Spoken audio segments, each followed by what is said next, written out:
little bit wider, as you can see not only him, but you can see the sheriff's deputies and the California Highway Patrol officers just behind him as well. Just made that right or northbound turn going the wrong way, almost hitting somebody right there. And once again, because the windows are tinted, we're making some turns here, kind of hard to keep up with them. Those windows are tinted, so we can't see if there's anybody else inside that car with him.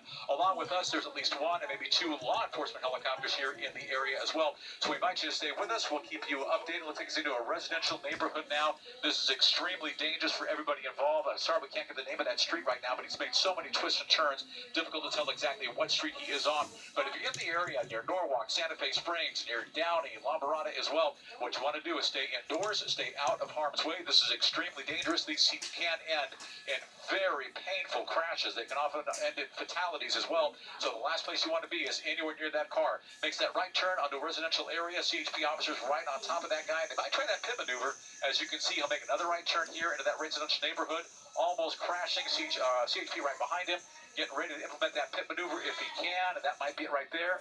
Now he's come to a dead end. He's at a cul-de-sac. He might not have realized where he was at. You can see CHP officers, they are out of the car right now. They've got their guns drawn. They're talking to that guy. They're telling him to get out of the car.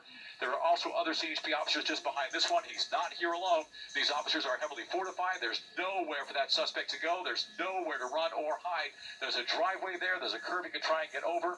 The best thing he can do right now is to comply with the commands of CHP officers. You can't hear this, and we can't hear this, but we've seen enough of these things. All he's trying to do right now is tell that driver, put your hands out of the car. That's what it looks like he's doing right now. Throw the keys out, make sure the ignition is off. They'll also ask him to open the car door with his hands outside. Open the car door, exit the vehicle, stand outside with his back to police officers. You can see at least 3 cruisers right there in that neighborhood.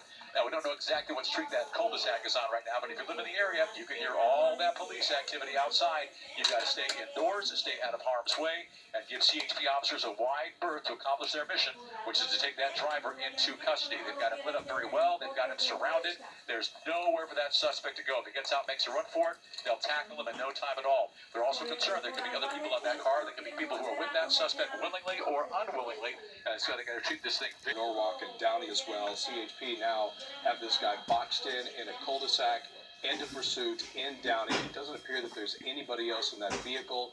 They're going to clear that vehicle once they get that suspect in custody as we continue to follow this as breaking news here on KCAL 9.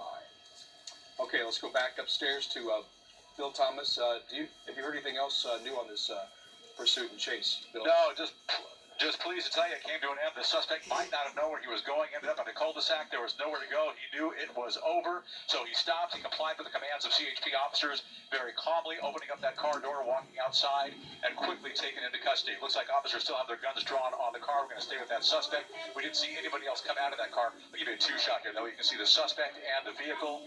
Looks like they're pulling things out of the vehicle, but I don't see any. There's one of the person they pulled out of the vehicle, but it's unclear if that's somebody who was with the suspect willingly or unwillingly, but as a precaution, that other person, looks like a female, is going to be put in handcuffs so they can sort everything out. So the guy you see at the bottom of your screen, he's being frisked right now by that CHP officer. He is in handcuffs. He's going for a ride.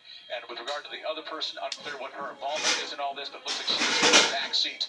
So they'll interview her and find out what she knows as well. But fortunately, this came to an end. Some incredible reckless driving. It's amazing nobody was hurt. The chase has come to an end with at least one suspect in custody. Back to you. And Bill, fortunately, looked like CHP was just about to perform that pit maneuver when the situation took care of itself, when this driver unknowingly drove right into a cul-de-sac and they were able to trap him.